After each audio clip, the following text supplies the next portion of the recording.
Hello, my name is Veronica, and welcome to the Learning Lab, episode number 78. This time, something for the kiddies for Valentine's Day. Come on into the lab and let's get started. I was in my son's room trying to help him tidy up a bit and came across this kid's almanac book that he has totally enjoyed and noticed that he was using a sticky for his bookmark. And I thought, we can do better than that.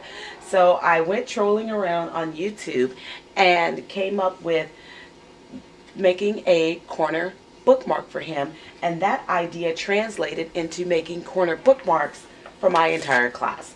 So now, instead of a sticky, these kids are able to use this bookmark. So once they close it, they'll know here's where I stopped reading, and so here's where I need to pick up. So let me show you how I got started on this. If you've watched any of my previous videos, you'll know that I don't care for wasting paper. So I took the 8.5 by 11 sheet, cut that in half at 4 1/4, and then I wound up with these two pieces. I took this one and cut 4 1/4 and 4 1/4, and then that left me with a 2.5 inch piece here that I cut at 1 1/4, and that's what became the border across here. Now if you want your border skinnier, and mine is a little bit, you can take off the 1/2 inch and that will leave you with 2 1-inch pieces and no paper wastage. Next, I used this really cute Valentine's Day stamp, one that I got for $1 at Tuesday Morning, and I just stamped over the card. On the original one, I used some of the Memento ink, but here I'm just using some Adirondack Espresso. And since these hearts aren't lined up, it really doesn't matter in which direction you stamp them. So my next step is to mark 3 of the sides at the 2 1/8 inch mark. Since my card is 4 1/4, I want to take half of that. And I've already marked 2 of the sides, so I'll just do the 3rd one. And that puts it at about right there. So now I need to use my score pal because I need to score the paper. And I'm just simply using this to line up one of the lines of where my 2 dots are. So here, slow and easy does the trick. And then again here, slow and easy. And so now these are ready for a fold over.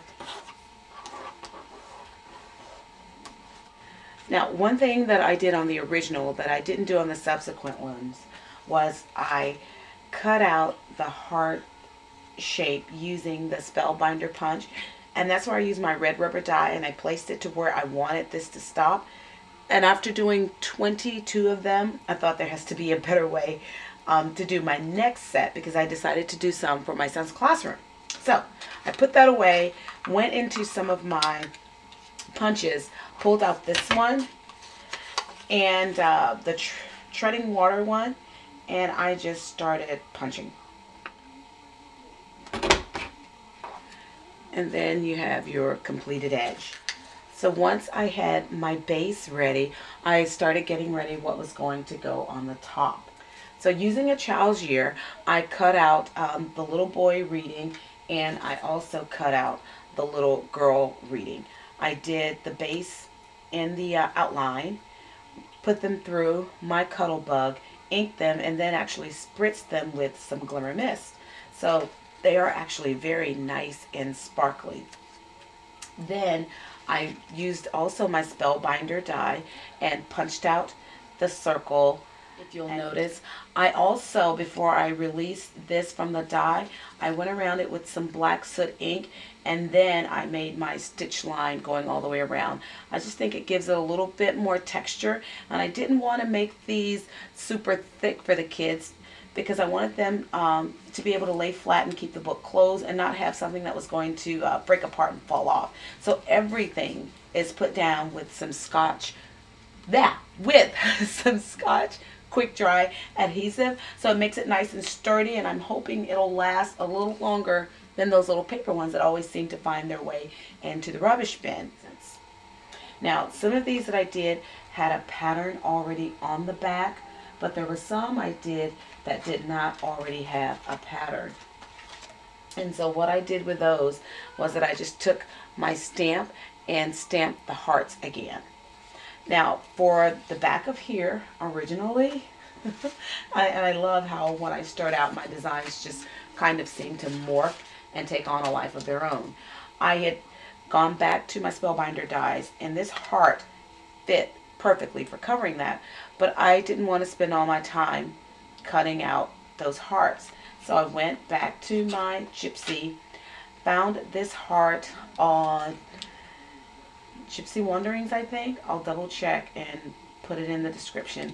And then I went to Zubaloo and cut out the child's initials. When I put it into the Gypsy, it was this way. I got their initials in, flipped them over, and put them upside down so that when they came out and I turned the heart around, they could tell that this was their bookmark. And now on here, you can see the little piece that I was talking about that's left over.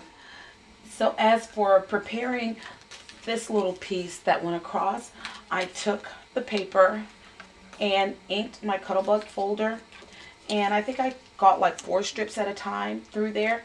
Put that through the Cuttlebug, came back out, glued it down with some Scotch Quick Dry adhesive on that. But then I also took some of my pads and went around them, especially on this one, you can see, just to give it a different effect. So when I got to this point, putting it all together, I did ink these edges. I stamped on both sides. As you can see, I didn't stamp up there because you weren't going to see it. And I put this on. Then I took one of the circles that I had punched out, and these are the ones that I used for my son's class. And this is from American Crafts, the little heart paper, and it actually has raised hearts on it, really pretty. And then I took my little person, glued them down, and went to the back, took the initials that I cut out and backed those with just a little piece of black paper, just to give them some presence for when I glued them into place. So let's go back and revisit the final card. Okay. Now these are the ones that I did for my students. Love the way they came out. Just getting this scalloped edge I knew was going to drive me insane.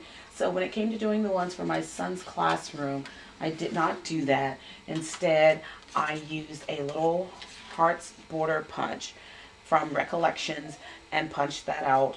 And I didn't ink the circle like I did on mine. I just took my black gel pen, went around. Now, I printed these out, and they say Happy Valentine's Day 2012 from Zachary. And once I cut them, trim them down, that's what will go across the bottom here. I initially thought about saying fall in love with a good book, you know, Happy Valentine's Day from Zachary. I don't know. I still might change my mind. But these are the ones that he will give to his class, and these are the ones that I will give to mine. I think they came out very cute.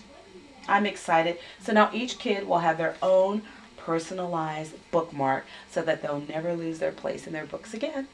Okay, so oops, before I go, I have to share this cute little whale stamp that I picked up in the Michael's Dollar Bin. So I just want to share this with you because I thought it was just oh so cute.